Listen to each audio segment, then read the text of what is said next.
Hello my dear students, एक बार फिर से आपका स्वागत है आपके प्यारे से यूट्यूब चैनल साइंस जंक्शन धीरज सर पर। और आज की इस वीडियो में बच्चों हम लोग शूट करने वाले हैं कुछ ऐसे मैथमेटिक्स के क्वेश्चंस को जो कि आगामी परीक्षाओं में आ सकते हैं। मतलब ऐसे क्वेश्चंस होंगे जिस टाइप के क्वेश्चंस आगामी एग्जामिनेशंस में, आगामी परीक्षा में आ सकते हैं, ठीक वैसे ही क्वेश्चंस का मॉड्यूल लेकर के आए हैं। वीडियो ज्यादा लंबा नहीं करेंगे बच्चों, बहुत ही छोटा सा वीडियो बनाएंगे और टोटल इस वीडियो में 10 क्वेश्चन को सॉल्व करेंगे। उम्मीद करते हैं कि आप वीडियो के अंत तक बने रहेंगे, स्वस्थ होंगे, मस्त होंगे। और सबसे पहले क्वेश्चन के साथ जो है वो शुरुआत करेंगे बच्चों।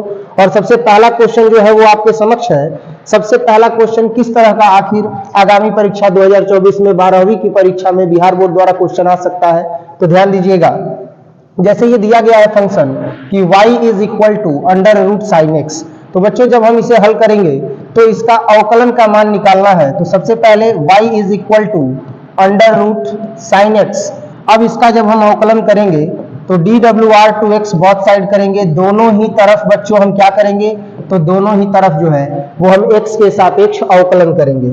आपको भी पता है अगर y है तो dy बाई dx होगा, अगर अंडर रूट साइन एक्स है तो ये अंडर रूट साइन एक्स ही होगा और dx होगा। लेकिन श्रृंखला नियम जब हम लगाएंगे, थोड़ा सा बेसिक लेकर के चलेंगे बच्चों, तो श्रृंखला नियम के द्वारा dy बाई dx बराबर d अंडर रूट क्या हो जाएगा, साइन एक्स। लेकिन हमें फॉर्मूला किसका पता है, हमें फॉर्मूला पता है d under root x by dx का, और हमारे पास है अंडर रूट साइन एक्स। तो हम कुछ नहीं करेंगे, हम यहाँ पर जो ये साइन एक्स है इसे लिखेंगे, फॉर्मूला इससे हमारा सेट हो जाएगा। जैसे क्या फॉर्मूला सेट होगा भाई, तो फॉर्मूला सेट होगा d under root x by d x is equal to 1/2 under root x, और फॉर्मूला सेट होगा कि d sine x by d x is equal to cos x. ये दो फॉर्मूला बच्चों आप जो देख रहे हैं, इसी फॉर्मूला को सेट करना है।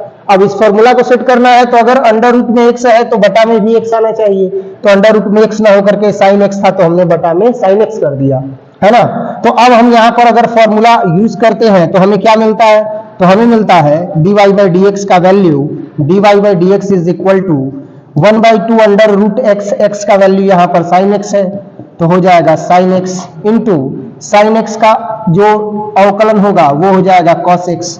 अब हमें क्या मिला, तो हमें बच्चों यहाँ पर मिल चुका है dy बाई डी एक्स का वैल्यू और वो है कॉस एक्स। तो लिखेंगे cos x by under root sine x, तो लिखेंगे अंडर रूट साइन एक्स और 2। ये जो आप देख रहे हो यही इसका क्या हो जाएगा, आंसर हो जाएगा। क्लियर है। अब जैसे ही हमने पहला क्वेश्चन सॉल्व किया बच्चों, निश्चित तौर पर इसी तरह के साधारण प्रश्न जो है वो आगामी परीक्षा में आने की संभावना है। इसी तरह से जो है वो अवकलन निकाला जाएगा। अब अवकलन में अलग अलग तरह से है, जैसे कि लॉगरिथमिक पर आधारित जो है वो अवकलन है, त्रिकोणमितीय फलनों पर आधारित अवकलन है। इस तरह के अवकलन के जो भी क्वेश्चंस हैं जो अलग अलग टाइप से सॉल्व होंगे उसे आप जरूर देख लीजिएगा। बाकी बढ़ते हैं दूसरे क्वेश्चन की ओर। और दूसरा क्वेश्चन आपके समक्ष है। दूसरा क्वेश्चन है बच्चों समाकलन का, और समाकलन का जो यहाँ पर दिया हुआ है क्वेश्चन वो कुछ इस प्रकार से है कि क्या है, दूसरा क्वेश्चन है कि i is equal to x square into e x cube और dx। और एक चीज, ये गॉगल लगाने का कारण है, गॉगल लगाने का कारण है कि सामने जो है वो बहुत ही तेज लाइट है तो आंख पर जो है उसका प्रभाव पड़ रहा है, आंख से पानी गिर रहा है, इस वजह से जो है वो मैंने ये गॉगल लगा लिया है ताकि वो लाइट जो है वो डायरेक्टली मेरे आई पर इफेक्ट ना डाले, है ना। तो देखा जाए x square into e x का क्यूब और dx है, तो एक्स का क्यूब है, तो एक्स का क्यूब है तो सबसे पहले हम क्या करेंगे कि इसी एक्स के क्यूब को t के बराबर मान लेंगे। माना कि एक्स का cube is equal to t। अब जब हम इसका अवकलन करेंगे बच्चों तो dWr टू x बहुत साइड करेंगे, और जैसे ही हम अवकलन करेंगे तो हमें क्या मिल जाएगा, हमें इसका फॉर्मूला पता है dx to the power n by dx is equal to होता है n into x to the power n minus 1। तो हम यहाँ पर यही करेंगे, तो n का वैल्यू 3 यहाँ पर काम कर रहा है, तो 3 into x to the power 3 minus 1 and dt by dx। अब ये क्या हो जाएगा, 3x square dx is equal to dt। लेकिन हमें क्या चाहिए, x स्क्वायर इंटू dx, तो हम यहाँ पर लिखेंगे x square dx is equal to dt और बाई 3। अब इस वैल्यू को हम यहाँ पुटअप करेंगे i में, तो बच्चों हमें क्या मिलेगा, ध्यान दीजिएगा, i इज इक्वल टू क्या है, i इज इक्वल टू है इंटीग्रल x स्क्वायर dx। तो ध्यान दीजिए e के पावर x का क्यूब, तो e और पावर x का क्यूब, तो इसको क्या लिखेंगे, t लिखेंगे, और ये x स्क्वायर और dx है, तो x स्क्वायर dx के लिए हम क्या लिखेंगे, dt/3, तो हमने यहाँ पर लिख दिया dt/3।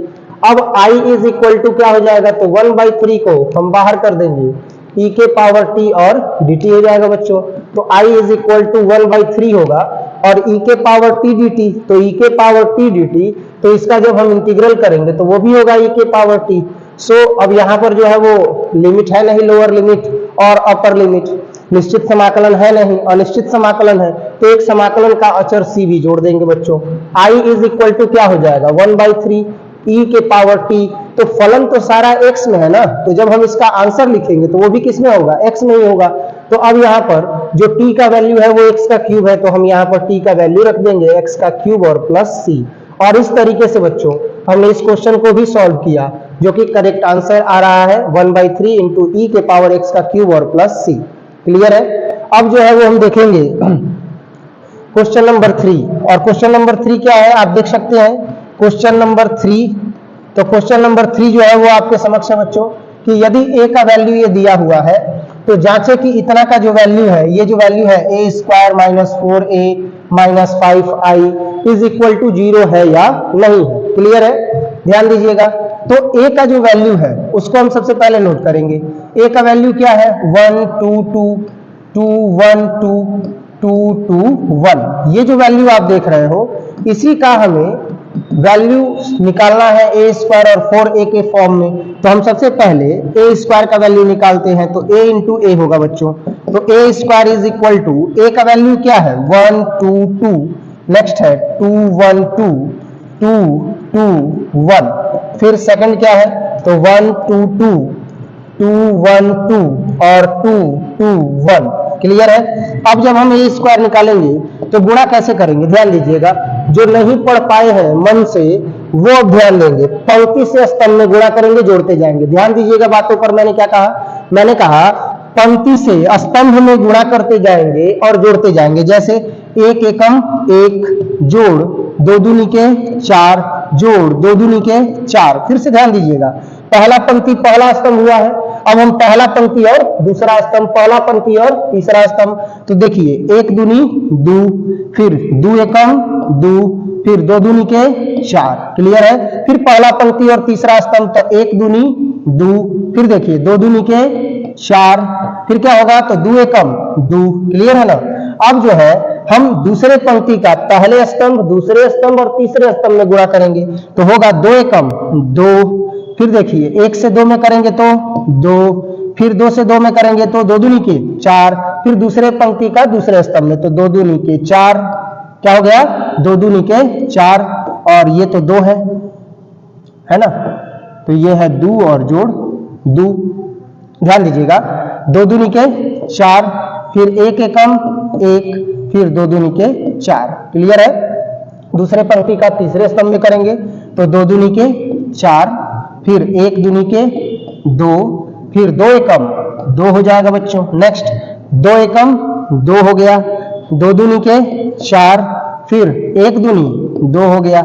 आगे बढ़ते हैं, दो दूनी के 4 प्लस दो एकम 2 प्लस एक दूनी 2, फिर दो दूनी के 4, फिर दो दूनी के 4, फिर एक एकम 1।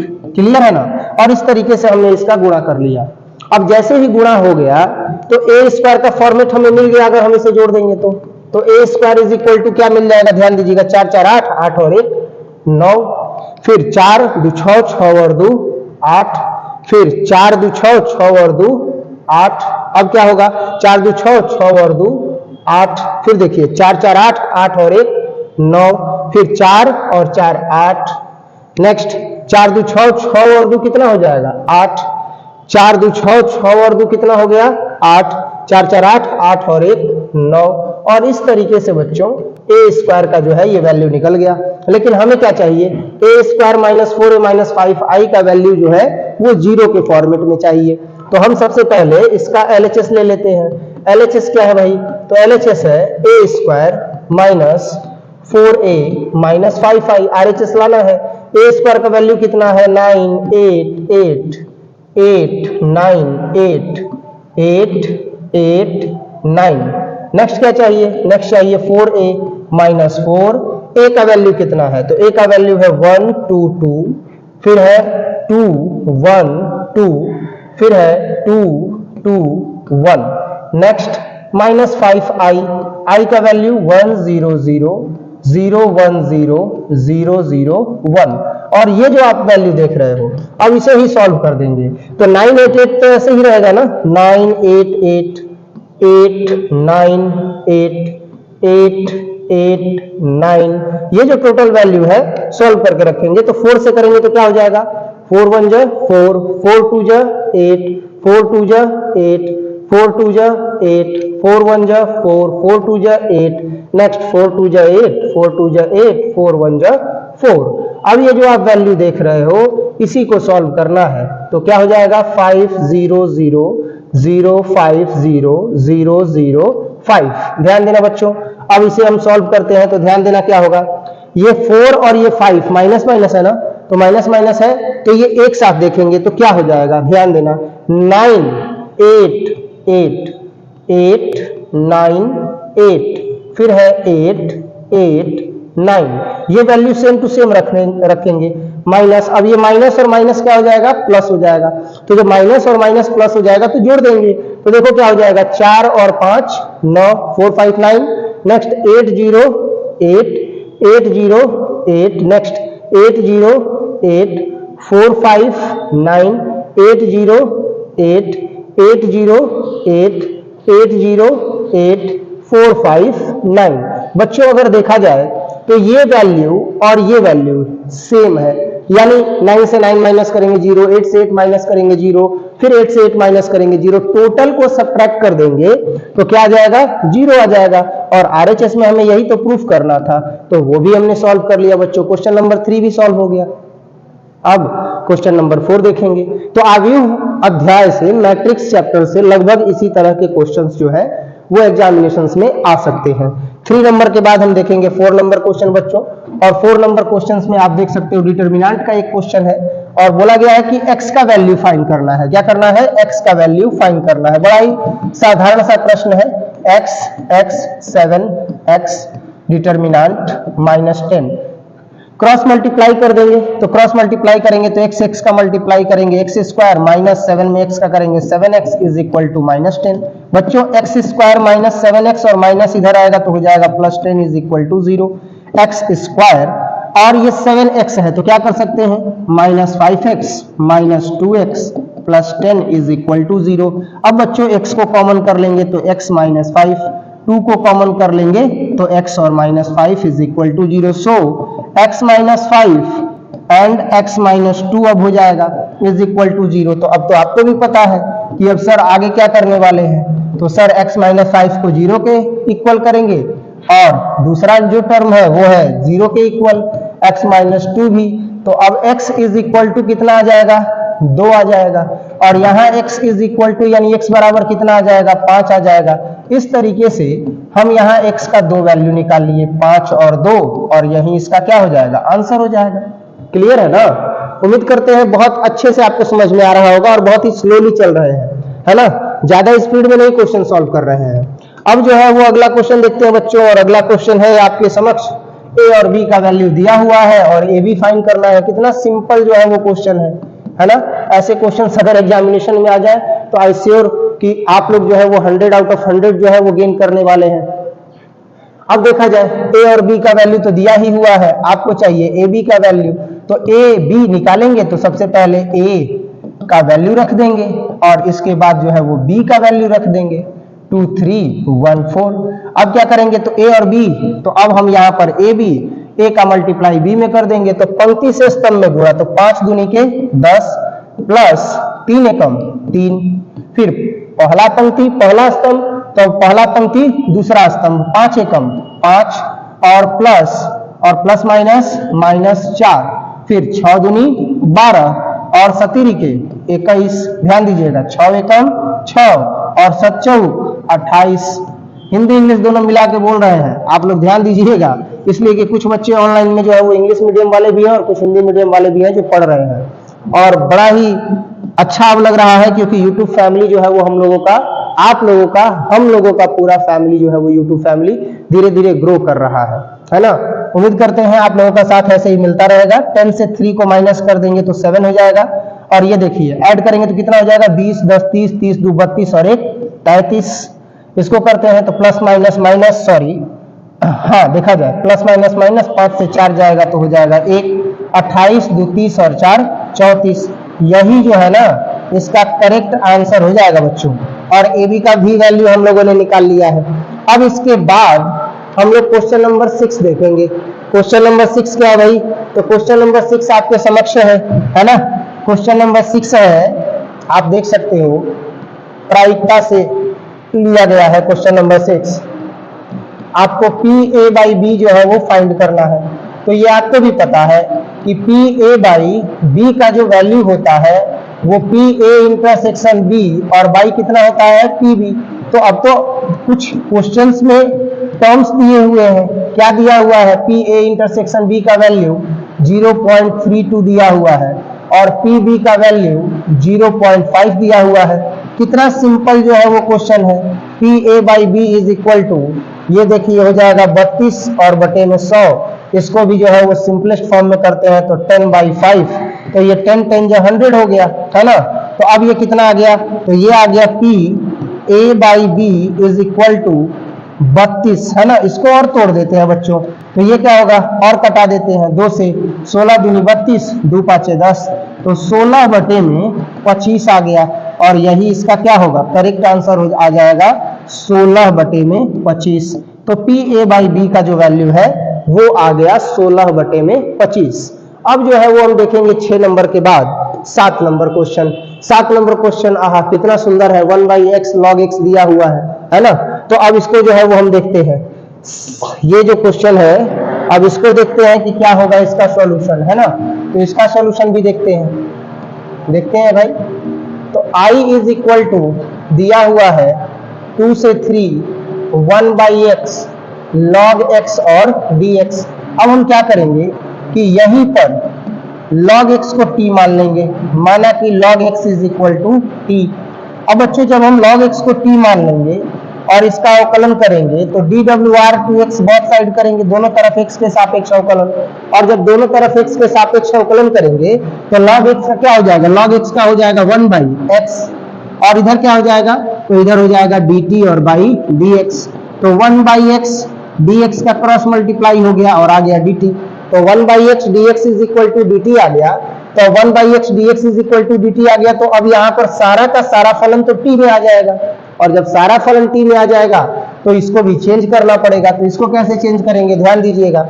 इसको चेंज करेंगे यहीं से, देखिए क्या दिया हुआ है, p is equal to log x दिया हुआ है। तो लिखेंगे कि जब x इज इक्वल टू 2 हो, तो 2 जो है वो लोअर लिमिट है, तो अगर ये 2 है तो t इज इक्वल टू कितना हो जाएगा, log 2 हो जाएगा। नेक्स्ट है कि जब x इज इक्वल टू 3 हो, तो जब 3 होगा तो t इज इक्वल टू कितना हो जाएगा, log 3 हो जाएगा। अब इससे क्या होगा, ध्यान दीजिएगा, यही जो वैल्यू है t वाला वो वहां रखेंगे। तो i इज इक्वल टू जहां 2 है वहां हम रखेंगे log 2, लिमिट चेंज हो गया, और जहां 3 है वहां हम रखेंगे log 3, ये भी लिमिट चेंज हो गया। 1/x और log x है, ध्यान देना। तो 1/x dx के जगह पर तो हमने dt रख दिया यहाँ पर, क्लियर है। अब 1/x और dx के जगह पर हमने क्या रख दिया, dt रख दिया।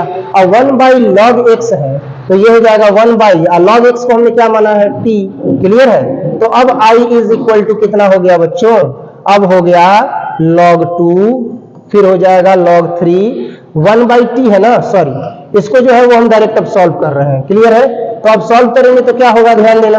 अब सॉल्व करेंगे तो i is equal to 1/t के जगह पर हम इसका सॉल्यूशन रखेंगे log t, और ये कहां से कहां तक है, तो log 2 से लेकर के log 3 तक है बच्चों। अब क्या हो जाएगा, log t है और लिमिट, अपर लिमिट है log 3 और लोअर लिमिट है log 2। तो पहले upper limit minus lower limit, तो क्या हो जाएगा, log ऐसे ही, और t के जगह पर कितना हो जाएगा, तो t के जगह पर log 3 माइनस log, और t के जगह पर log 2, ध्यान देना।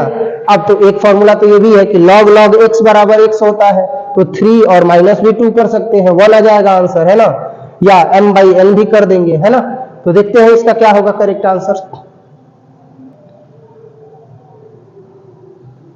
कॉपी पेन लेकर के बैठिएगा और सॉल्व कीजिएगा बच्चों। I is equal to log m minus log n, तो क्या हो जाएगा log m/n। तो m का काम जो है वो कर रहा है log 3 और बाई log 2। एक तो ये हो गया, या आप ऐसे भी सॉल्व कर सकते हो कि log x बराबर x, तो आप इसको कर सकते हो I इज इक्वल टू 3 और माइनस 2 इज इक्वल टू कितना हो जाएगा 1 हो जाएगा। तो यही इसका क्या हो जाएगा आंसर हो जाएगा। log x बराबर होगा x, तो x का काम 3 कर रहा है और यहाँ 2 थोड़ा सा। तो देखते हैं अब इसके बाद इसका अगला क्वेश्चन, और अगला क्वेश्चन है बच्चों कि क्या fx, ये जो क्वेश्चन दिया हुआ है वो कुछ इस फॉर्मेट में है कि क्या fx का वैल्यू जो दिया हुआ है, फलन का जो वैल्यू दिया हुआ है, वो वैल्यू परिभाषित फलन अगर है तो क्या वो एक संतत फलन है।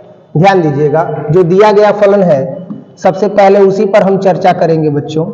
दिया गया फलन, तो दिया गया फलन क्या है, दिया गया फलन जो है वो है fx is equal to x plus 5 x minus 5 यदि x is less than equal to 1, और फिर है यदि x is greater than equal to 1। तो ये जो फलन है क्या वो एक परिभाषित फलन है, और अगर परिभाषित फलन है तो क्या यह एक संतत फलन है। तो देखेंगे कि ये जो फलन है वो केवल और केवल प्रतिबंध 1 पर ही दिया गया है। केवल प्रतिबंध किस पर है, 1 पर, यानी अन्य वास्तविक संख्याओं की चर्चा ही नहीं की गई है। तो इस दशा में हम लिखेंगे कि दिया गया फलन समस्त वास्तविक संख्याओं पर संतत है। दिया गया फलन क्या है, तो समस्त वास्तविक संख्याओं पर संतत है। वास्तविक संख्याओं पर संतत है, केवल संदेहात्मक बिंदु, केवल संदेहात्मक बिंदु कितना है, तो x बराबर 1 है। तो बच्चों जब x बराबर 1 संदेशात्मक बिंदु है तो इस पर 1 से बड़ा मान, 1 से छोटा मान और 1 के बराबर मान है, यानी इसी बिंदु पर limit x tends to given point from left, given point from right, at the point का वैल्यू निकालेंगे। तो क्या हो जाएगा, ध्यान दीजिएगा। तो अगर हम निकालें तो LHL का मान अगर निकालें तो क्या लिखेंगे कि limit x tends to 1 from left fx, तो इसका वैल्यू क्या हो जाएगा, इसका वैल्यू हो जाएगा limit x tends to 1 from left, यानी 1 से छोटा मान, तो x प्लस 5 है। जैसे ही x के जगह पर 1 रखेंगे लिमिट हट जाएगा, 1 5 कितना हो गया 6। अब जो है वो हम निकालेंगे MHL का वैल्यू, तो क्या हो जाएगा limit x tends to 1 from right fx, तो इसका वैल्यू कितना है, limit x tends to 1 from right. तो 1 से बड़ा कौन सा वैल्यू है, तो 1 से जो बड़ा वैल्यू है वो है x माइनस 5, तो हम यहां लिखेंगे x और माइनस 5। जैसे ही बच्चों हम लिमिट के जगह पर लिमिट हटाएंगे और x के जगह पर 1 रखेंगे तो लिमिट हट जाएगा, तो 1 घटाओ 5 और बराबर आ गया माइनस 4, माइनस 4 आ गया। तो बताइए कि क्या LHL का वैल्यू 6 MHL के वैल्यू माइनस 4 के इक्वल है। आप बोलिएगा नहीं सर ये तो इक्वल है ही नहीं। तो बच्चों जब ये इक्वल ही नहीं है, दैट मीन्स कि LHL is not equal to MHL, यानी मिडिल हैंड लिमिट के बराबर ही नहीं है, तो ये संतत ही नहीं है। तो लिखेंगे अतः फलन संतत फलन नहीं है, संतत फलन नहीं है। तो बच्चों अगर ये संतत फलन नहीं है तो क्या है, अगर ये फलन संतत फलन नहीं है तो क्या है, तो x बराबर 1 पर असंतत है। तो लिखेंगे अर्थात फलन fx, अर्थात फलन fx क्या है, तो x बराबर 1 पर असंतत है, असंतत है। और इस तरीके से हमने इसको भी सॉल्व कर दिया। क्वेश्चन नंबर 8 के बाद बच्चों अब हम देखेंगे क्वेश्चन नंबर 9। बड़ा ही सुंदर क्वेश्चन है क्वेश्चन नंबर 9, जो कि प्रायिकता से संबंधित है। और आप देख सकते हैं कि प्रायिकता से संबंधित ऐसे प्रश्न कई बार एग्जामिनेशन में आए हुए हैं, जहां पर ये साबित करना होता है कि ए और बी जो है वो स्वतंत्र घटनाएं हैं। तो स्वतंत्र घटनाएं कब होंगी बच्चों? जब हम P A into P B का अगर मान निकालेंगे और उसके वैल्यू के बराबर पी ए इंटरसेक्शन बी का वैल्यू आ जाए। क्लियर है? देखते हैं। तो ए और बी स्वतंत्र घटनाएं इस प्रकार है कि पी ए बराबर, तो लिखेंगे दिया गया है कि, जब आप जवाब लिखिएगा ना आंसर शीट पर तो ऐसे ही लिखिएगा कि दिया गया है कि, क्या दिया गया है? पी ए बराबर 1/4, पी बी बराबर 1/3 और पी ए यूनियन बी बराबर 1/2। बच्चों बहुत अच्छे से आपको प्रारूप जो है वो समझ में आ रहा होगा कि किस तरह के प्रश्न आपके आगामी परीक्षा में पूछे जाएंगे मैथमेटिक्स में। और उम्मीद करता हूं कि आप बखूबी और बेहतरीन ढंग से जो मैंने चैप्टर्स बताए थे, मुझे पता है कि आपने जो है वो फर्स्ट बुक का बहुत अच्छे से जो है वो रिवीजन किया है। फर्स्ट बुक का अच्छे से रिवीजन किया है, मुझे ये पता है। सेकंड बुक में हिम्मत हार जाते हैं आप लोग, लेकिन हिम्मत नहीं हारना है। सेकंड बुक में बार बार बता रहे हैं, इन चैप्टर्स को आप तैयार कर लीजिएगा, जिसमें से है पहला अवकल समीकरण, उसके बाद है सदिश एवं अदिश बच्चों, इसके बाद है त्रिविम ज्यामिति, इसको आप तैयार कर लीजिएगा, त्रिविम ज्यामिति। इसके बाद बच्चों है रैखिक प्रोग्रामन, इसको आप हाईलाइट कीजिए, रैखिक प्रोग्रामन को अपने कॉपी में, रैखिक प्रोग्रामन। तो रैखिक प्रोग्रामन जो है ये सीधा 5 नंबर का आता है बच्चों, एक ग्राफ खींचने के लिए फिक्स है।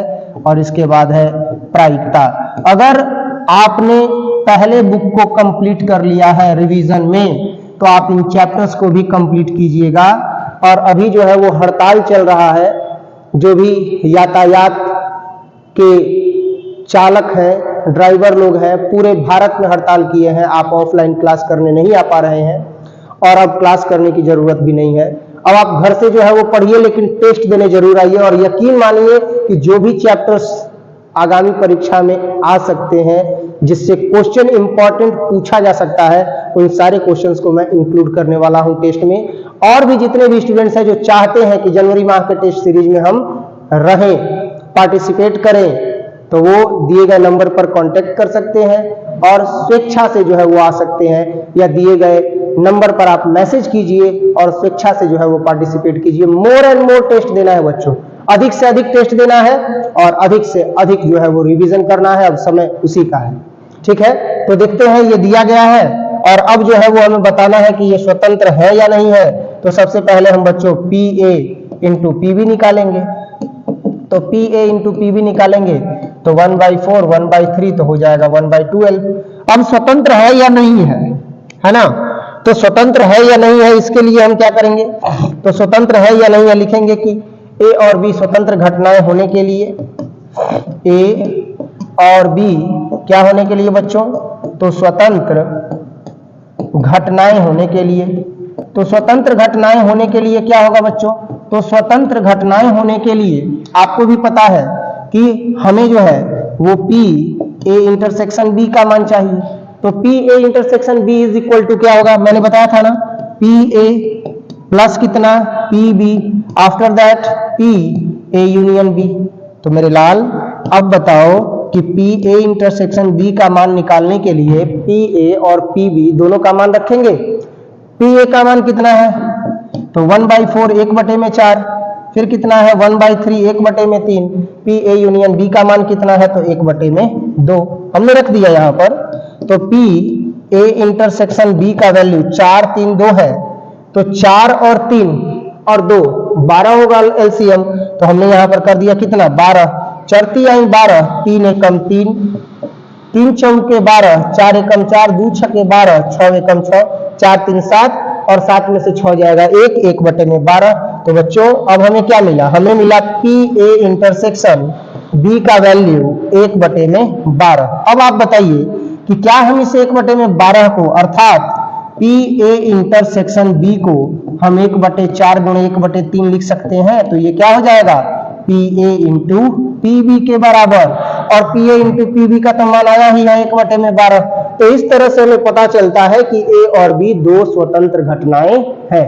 तो लिखेंगे अतः ए और बी दो स्वतंत्र घटनाएं हैं, अतः ए और बी दो क्या है, स्वतंत्र घटनाएं हैं। क्लियर है? ए और बी क्या है, तो दो स्वतंत्र घटनाएं हैं। और इस तरीके से हमने क्वेश्चन नंबर 9 को भी कंप्लीट किया बच्चों।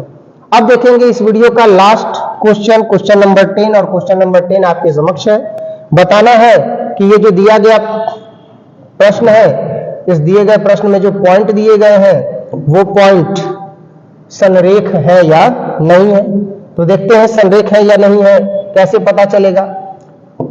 तो संरेख है या नहीं है, इसके लिए सबसे पहले जो दिए गए बिंदु हैं उनको हम मान लेंगे ए का नियामक, बी का नियामक और सी का नियामक। तो ए का नियामक हमने मान लिया 2 3 4, बी का नियामक हमने मान लिया -1 -2 और 1, और सी का नियामक बच्चों हमने मान लिया 5 8 7 को। अब हम सबसे पहले ए बी का वैल्यू निकालेंगे। ए बी x2 - x1 -1 - 2 का स्क्वायर, y2 - y1 -2 - 3 का स्क्वायर, z2 - z1 1 - 4 का स्क्वायर। क्लियर है? अब देखो A B is equal to क्या होगा, तो 2 1 3 तो तितरी के 9 हो जाएगा, 2 1 3 और तितरी के 9। नेक्स्ट 3 और 2 5 और 50 25, 4 में से 1 गया 3, 3 का स्क्वायर करेंगे तो तितरी के 9। ध्यान देना। अब A B is equal to क्या होगा, तो A B is equal to 9 9 18, 25 में जब आप 18 जोड़िएगा तो 8 5 13 के 3 हासिल 1 2 1 3 और 1 4 43, तो ये आ गया √43। बच्चों जैसे ही आपने ए बी का मान निकाला तो अब आपका मान जो है वो क्या निकलना चाहिए, बी सी का। तो अब हम निकालेंगे बी सी का वैल्यू। बी सी का भी वैल्यू वही होगा, x2 - x1 का होल स्क्वायर अंडर रूट में प्लस y2 - y1 का whole square plus z2 - z1 का होल स्क्वायर। तो क्या हो जाएगा BC में 5 -1 का स्क्वायर प्लस 8 -2 का स्क्वायर प्लस 7 -1 का होल स्क्वायर। अब क्या होगा, तो BC is equal to minus minus plus 5 और 6, तो 6 का स्क्वायर करेंगे तो 36 प्लस 8 to 10 तो ये हो जाएगा 100 प्लस 7 से 1 जाएगा तो 6 का करेंगे तो हो जाएगा 36। अब ये क्या हो जाएगा, तो अब होगा BC is equal to under root, ये देखो 30 और 30 60, 60 10 70 और 2 72, तो ये हो जाएगा 172। इसको हम क्या लिख सकते हैं, तो BC को बच्चों हम लिख सकते हैं 172 है तो 2 दूनी के 4 और 4 गुणे 43, चरती 12 के 2 हासिल 1 4 के 16 1 17 है कि नहीं। तो अब ये क्या हो जाएगा, BC का जो वैल्यू आ गया ना, वो BC का वैल्यू यहां पर डिनोट अगर हम करें तो BC का वैल्यू 2 गुणे 2 के बदले में 1 2 बाहर हो जाएगा, तो 1 2 बाहर हमने कर दिया। और अंडर रूट में कितना है, तो अंडर रूट में 43 है, तो BC इज इक्वल टू हो गया 2 under root 43।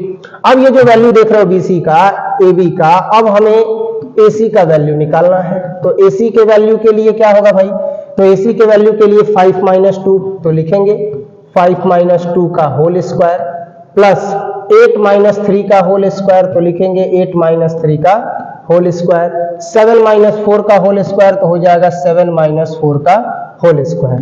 AC is equal to क्या हो जाएगा, 5 से 2 को माइनस करेंगे 3 3 3 जा 9, 8 से 3 5 5 5 जा 25, ये भी 3 होगा, 3 का स्क्वायर करेंगे तो 3 3 जा 9। AC का टोटल वैल्यू कितना मिल गया बच्चों, 43 मिल गया, है कि नहीं। 9 9 18 18 और 25 43 आ गया।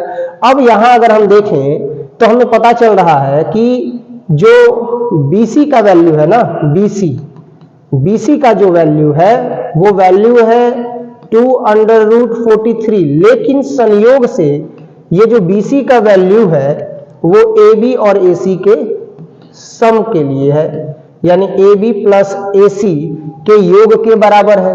तो ऐसी स्थिति में बच्चों हम BC is equal to AB के जगह पर अंडर रूट 43 और AC के जगह पर भी अंडर रूट 43, तो BC इज इक्वल टू हो जाएगा 2 अंडर रूट 43। अब इससे भी पता चल रहा है कि when BC is equal to AB plus AC, तो प्रूफ हो रहा है ना कि बिंदु A, B तथा C क्या है, संरेख है। तो यही तो बताना था कि संरेख है या नहीं है। क्लियर है? तो उम्मीद करते हैं बच्चों कि ये जो 10 प्रश्नों का संग्रह आपके लिए लेकर के आए हैं वो बहुत ही अच्छे से आपको समझ में आ गया होगा।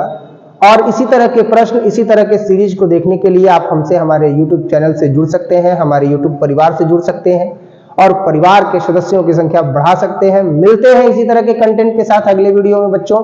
तब तक के लिए जय हिंद।